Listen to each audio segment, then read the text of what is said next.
नमस्कार दोस्तों, कैसे हैं आप? मैं हूं गौरव और ये है ट्रांसफॉर्मेशंस। इस वीडियो में हम बात करेंगे अनएम्प्लॉयमेंट इशू के बारे में। रिसेंटली हमें रिपोर्ट देखने को मिली कि इस साल लगभग 12 मिलियन युवा जॉब मार्केट में उतरे हैं। और अगर जॉब अपॉर्चुनिटीज़ की बात करें तो half a million job opportunities he available है मार्केट में।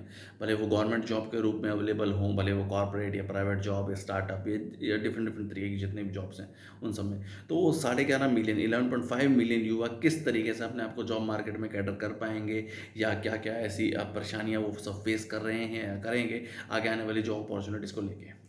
जब भी जॉब की बात करी जाती है तो एक एक बहुत बड़ा फैक्टर निकल के आता है कि अनएम्प्लॉयमेंट इसलिए है या एक तरीके से जॉब नहीं मिल पा रही due to lack of skills या स्किल्स की कमी। अब जब भी इस तरीके की बातें युवाओं को बोली जाती हैं तो वो इस समंजस में या असमंजस में भी पड़ जाते हैं कि जैसे कि स्किल डेवलप करना उनकी खुद की ही नैतिक जिम्मेदारी थी या उनकी कोई एक मॉरल रिस्पॉन्सिबिलिटी थी, जिससे वो चूक गए हैं या जिस समय स्किल उन्हें डेवलप करना चाहिए तो वो डेवलप नहीं कर पाए।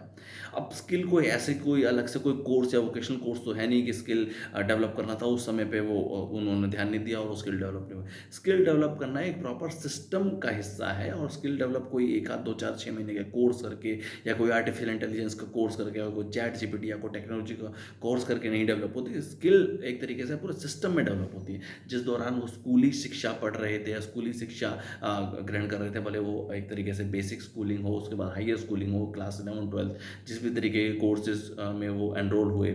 उसके बाद ड्यूरिंग ग्रेजुएशन के दौरान, भले वो टेक्निकल ग्रेजुएशन थी या नॉर्मल ग्रेजुएशन थी या जर्नलिज्म की ग्रेजुएशन थी या जो जो भी पर्टिकुलर सेक्टर में उन्होंने अपनी ग्रेजुएशन कंप्लीट करी, उसके बाद हायर एजुकेशन इस तरीके से जो मास्टर डिग्रीज उन सब लोगों ने ली। तो उसी के दौरान एक स्किल सेट को इम्प्रूव करना या ओवरऑल व्यक्तित्व को इम्प्रूव करना, ये एक सिस्टम की ज़रूरत है। और इस तरीके के सिस्टम्स में हमारे प्राइवेट ऑर्गेनाइजेशंस या प्राइवेट स्कूली शिक्षा या प्राइवेट कॉलेजेस, उसके अलावा सरकारी कॉलेजेस में इन सब चीज़ों को डेवलप करना बहुत ज़्यादा ज़रूरी है। और ये सरकार, भले वो सेंटर की सरकार हो या ये केंद्रीय सरकार हो या राज्य सरकारें हों, हमारी स्टेट गवर्नमेंट, उनकी जिम्मेदारी है कि वो ड्यूरिंग एजुकेशन के दौरान या जो एक तरीके से एजुकेशन करिकुलम है उस दौरान ही स्किल सेट को लोगों के या ओवरऑल यूथ के या एस्पिरेंट्स के स्किल सेट को इम्प्रोवाइज़ करें। कोई अलग से स्किल सेट ऐसा कोई डेवलप नहीं हो पाएगा या अपनी एजुकेशन या एक तरीके से हायर एजुकेशन कंप्लीट करने के बाद कोई स्किल सेट डेवलप करना। और ऐसा किसी भी देश में नहीं होता है कि अपनी ग्रेजुएशन पोस्ट ग्रेजुएशन का कंप्लीट करने के बाद कोई अलग से कोई स्किल सेट कोर्स किया जा रहा है जिससे कि एम्प्लॉयमेंट अपॉर्चुनिटीज़ बढ़ जाए।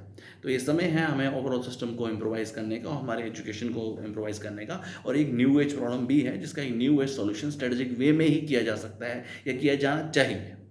सोचिए इस बारे में। जय हिंद,